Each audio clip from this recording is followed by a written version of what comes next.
សួស្តីថ្ងៃនេះខ្ញុំសូមណែនាំនាឡិកាឆ្លាតវៃស៊េរីថ្មីមួយនោះគឺ Langes Basel ហើយ Basel ត្រូវបានរចនាឡើងរូបរាងបែបសាមញ្ញតែទាន់សម័យវាមានមុខមូលហើយមានប៊ូតុង2នៅផ្ទៃចំហៀងហើយមកជាមួយនឹងខ្សែសាកម៉ាញ៉េទិកមួយនិងខ្សែដៃស៊ីលីកូនពីរគូផងដែរដែលវាមានកម្លាំងថ្ម280 មីលីអាំពែម៉ោងហើយអាចប្រើប្រាស់បានរយៈពេលពី5ទៅ7ថ្ងៃអេក្រង់ AMOLED 1.43 អ៊ីងដែលបង្ហាញពន្លឺបានយ៉ាងច្បាស់ល្អជាមួយនឹងទំហំ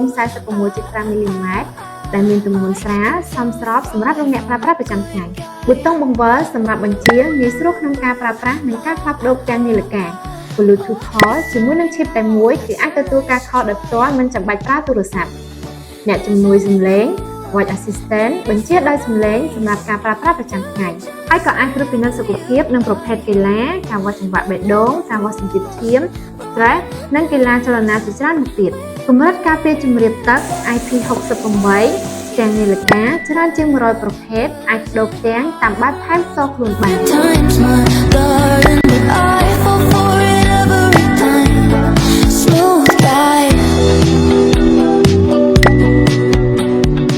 កំណត់ GPS តាមរយៈទូរស័ព្ទដើម្បីបង្ហាញទីតាំងពិតអាចកត់ត្រាតាមពេលវេលាចំនួនដងនិងផ្លូវដែលអ្នកបានធ្វើសកម្មភាព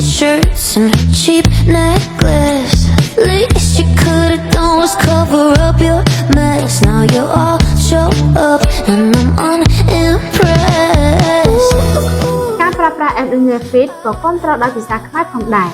Langes Basel មិនមែនត្រឹមតែជានាឡិកាធម្មតាទេ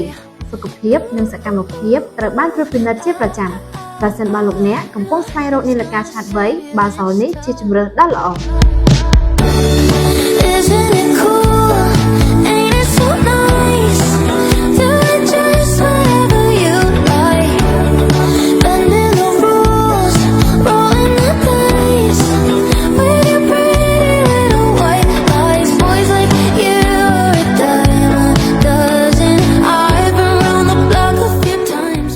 ផលិតដោយក្រុមហ៊ុន Langes Cambodia ផលិតផល Langes មានដូចជា speaker នាឡិកាឆ្លាតវៃកាសក្តៅត្រចៀកកាស Bluetooth ដុំសាកខ្សែសាក power bank ឧបករណ៍សាកឡានដង្លៃ AI 360 ដឺក្រេចិញ្ចែកទូរស័ព្ទ adapter បញ្ជូនទិន្នន័យកន្ទុយបារីកាមេរ៉ាសុវត្ថិភាព screen ខេសទូរស័ព្ទនិងឧបករណ៍អេឡិចត្រូនិកជាច្រើនមុខទៀ